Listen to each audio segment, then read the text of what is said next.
Hi everyone, my name is Abisola Amina and I'm so excited to be here with you today. Today is such a beautiful day. Oh my god, it's like the sun is beautiful, the grass is beautiful, the wind is like wow. Whew.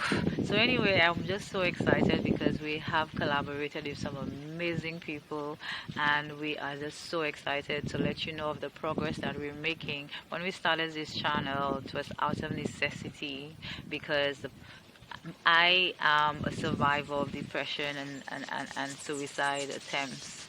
And it was necessary for me to develop a place, have a platform where I could have a collaboration of ideas, collaboration of information, so that other people who are suffering like myself can go to a one-stop shop for mental health ideas and help and assistance, you know, so that you don't have to go to scour the internet to find the right information, but in one place you can get the information and to help you make informed decisions and give you the courage to at least try to help your own self, and that is what we're about.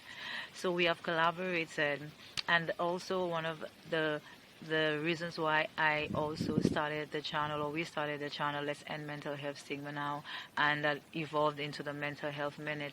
It is all of those platforms and the movement in general of ending mental health stigma and bringing mental health issues or mental health matters to the fore so that we could look at it, we could normalize it, we could stop being so afraid and fearful and carrying the stigma, the negative stereotypes that is associated with the people who are have cognitive challenges or psychological challenges. I wanted to also provide varying modalities, healing modalities, both traditional and non-traditional, because one thing I've experienced and one thing I know for a fact going through the rigors of finding what works for me, it took a long time, it took a lot of effort, and I had to seek it. When you are trying to figure out what's wrong with you mentally or emotionally, there's very little people outside of you can do for you. They could only encourage you, they could only ask you to get help. However, you have to dig inside, turn inwardly, and start doing the work by first taking accountability for your illness or for the condition that you are facing. Stop stigmatizing against your own self and being reluctant to get help because you're afraid that if you tell your boss that, or your co-workers, that you are struggling right now with everything that's happening, you are struggling mentally, or you are struggling, it takes you a little while longer for you to wake up every morning. It's taking you a little bit more effort for you to not lose your cool on the job, and you know that you need a mental health break, but you also know that you're in a position on a job where you cannot take time off, because especially now, and especially if you go and tell your boss, guess what, boss, I just need a couple of days just for myself, just for me to have a moment to gather my thoughts, to gather myself, to feel whole again, and I could come back and I'll be okay. That is unacceptable in our society. That's unacceptable in our culture, because you are told to get over it. You are told you're supposed to be the strong black woman and the strong black man. So when you are struggling with psychological, emotional discomforts or disturbances, you are looked upon as weak. You are looked upon as you cannot survive life, or you are not equipped to deal with life. Not taking into consideration that someone who are experiencing some type of psychological, emotional breakdown, right, is possibly because of the chemical imbalances in the brain, and also the miscommunication or the lack of communication, the breakdown in communication between the neurotransmitters. The signals are not being sent to the right neurotransmitters to send the signals to your body, to your brain, to you, to let you know that okay, it's time for you to calm down. So your mood is irregular because of those chemical imbalances, but that is not what is being taught or being associated with somebody who is probably agitated. They have mental problems and they're agitated. They react because they cannot control some of those emotions, and they are not looked upon with empathy. They're actually seen as being agitators and be needs to be institutionalized and medicated. And it's unfair because we don't look upon people who are having physical symptoms the same way we show empathy, and we look upon them with care. And I'm just saying we at a place right now where we should, and we should start looking upon people who are struggling or who have difficulty or challenges managing the symptoms. We should look upon them with a little bit more care and patience also, because they themselves are trying to figure it out. So I want to be able, and my hope was to bring on different people, different experts with different healing modalities. As I said, what may work for me may not work for you. So I want to present all types of ways or healing paths that you can take, whether it's the natural pathway, which I chose to take after I did the pharmaceuticals and I did the institutionalization, being at a mental institution, and the programs I went through after, like the cognitive behavioral therapy that I went through, that gave me a lot of life skills and emotional, and changed my mindsets, my mindsets, change my behavior towards myself and others. It improved my interpersonal relationships and regulating my own mood, because it taught me how to practice mindfulness instead of living in the past or projecting into the future. CBT, or cognitive behavioral therapy, teaches you to remain in the present and deal with whatever is emanating from inside of you, emotionally and otherwise, right there in that moment. Okay, and that helps you take responsibility for your own behavior, for what's happening and in your own body. And then you could start developing new skills, because now you are aware of what's happening in your body. Now you are aware of what's happening in your mind. So now you know that if you talk to this person, because of their tone of voice, they will agitate you and you will lash out, because that's a trigger for you. So what CBT does, cognitive behavioral techniques or therapy does, it helps you to develop coping skills so that you will know what your triggers are. And even before you get into the danger zone, you already know that, you know what, I need to avoid this person, I need to make certain decisions concerning this relationship or this circumstance or this place that I go to that triggers me. So I underwent cognitive behavioral therapy and also dialectical behavioral therapy, which was used while I was suicidal and had suicide ideation. It taught me how to think better about myself. It taught me how to change my attitude towards myself, and certain mindsets and behavioral patterns that I had developed over the years that were dysfunctional, and I continued to use them and causing breakdowns within myself and within my interpersonal relationships.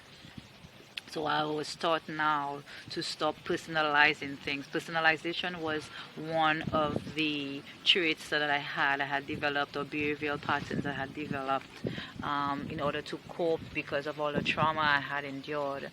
So instead of I have a balance as as hypersensitive. So instead of when I am criticized, or when I am just, okay, let's say I'm criticized or have a certain behavior or something, and I have not dealt with it, or I'm insecure about it. So what I will tend to do is that when you come and you approach me about it, or something has happened that triggers something inside of me, right? Instead of taking responsibility for my insecurity or the way that I am ill-equipped to deal with the situation, instead what you do when you personalize everything that the person says to you, you make it about you, and then you project that back to the person. Okay, so here you are taking everything personally, and you become distorted when you're dealing with people, because you are not seeing the facts for what it is. You are making decisions and you are reacting to your own insecurities and not the facts of what is actually happening. So I had to learn how to stop personalizing conflict and circumstances in my life, and it took a while. Dialectical behavioral therapy, to me, is very effective, but you have to put in the work. So I would love to, as I said, bring traditional as well as non-traditional healing modalities to the fore. So the alternative healing, or we call it alternative just because it's not traditional like medicine and psychology and all of that. And so we're talking about the more natural healing modalities, for example, crystal therapy, and that is where this collaboration comes in. We are partnering, and we are excited to partner with Judith. Judith is a 7-year crystal practitioner, and Judith owns a crystal shop, Rock Collage Crystal Shop in Teaneck, New Jersey.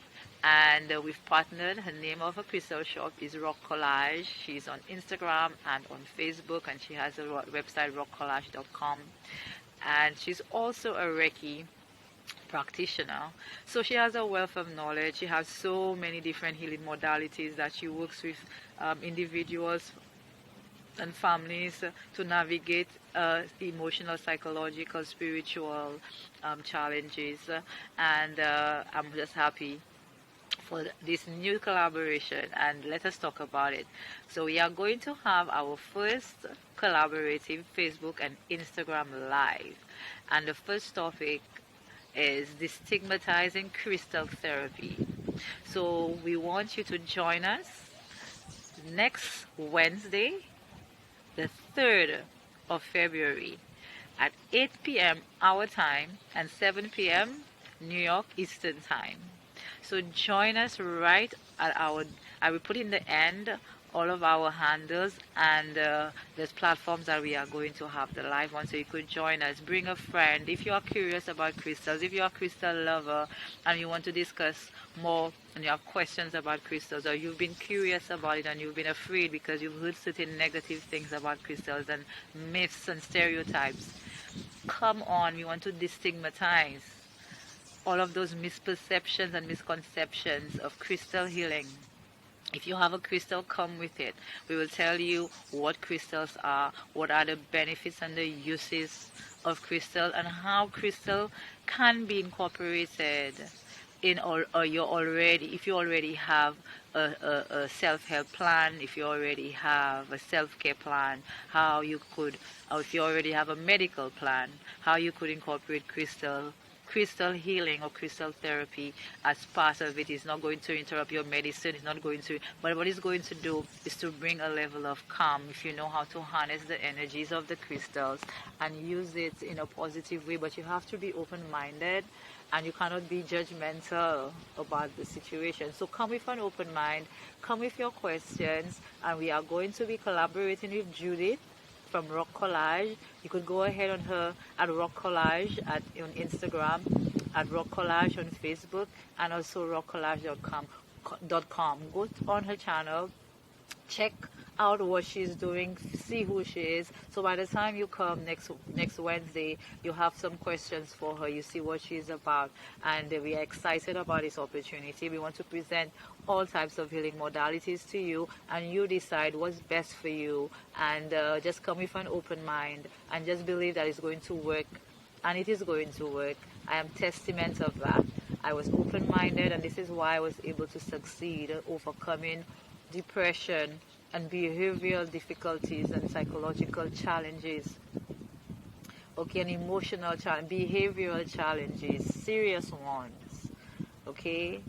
I was like a bird with a broken wing, and I've learned to repair my wing, okay, by simply being open-minded and not stigmatizing against myself, not being afraid to take the next step, despite the fact that people leave you, despite the fact that society, people laugh behind your back, and society may ostracize you. You may never get an executive level position because now everybody knows that you're suffering from. You said that you're depressed, and you know, in our society, when you say that, you are seen as a, because of the stereotypes, you are seen as a crazy person. So no longer are you viable for high level positions or executive positions because you are not deemed as worthy. So we want to break all of those stereotypes and show you that you can help yourself. Don't use the excuse that you don't have money to go to see a psychiatrist or whatever. In the meantime, while you wait to save to go and see a psychiatrist or go and see a psychologist or counseling, we're going to teach you that you can do things for yourself. Have your own self-care plan that to help you alleviate the stress while you're waiting. In the meantime, do something for yourself while you're waiting for the money for you to go to counseling. Why don't you do something for yourself? We could teach you how to use crystals to calm yourself, to alleviate your stress, to heal certain other types of ailments in your body. But you have to believe it. Come with an open mind. Come with your crystals. Come with your questions. Come with your myths. Whatever ideas, come and let's discuss it openly and let's debunk all of those misconceptions. And the great thing about it is that it's going to be continuous. This is something that we plan to do, have different topics, but we are starting with destigmatizing crystal therapy. That's what we are starting with, and we are going to continue every week in a series of videos and lives. So we're going to discuss various healing modalities and questions about crystal healing and other types of healing modalities. So join us again. It's next Wednesday. This is the first Wednesday, which is the 3rd of February, on Judith from Rock Collage and me, Abisola Amina from Let's End Mental Health Stigma Now. We are collaborating and we are going to have our first live Facebook and Instagram called Destigmatizing Crystal Therapy.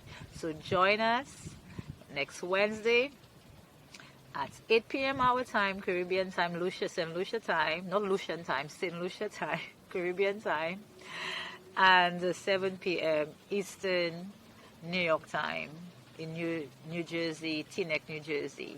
So thank you again for joining us. We look forward to seeing you on our live next week. Okay.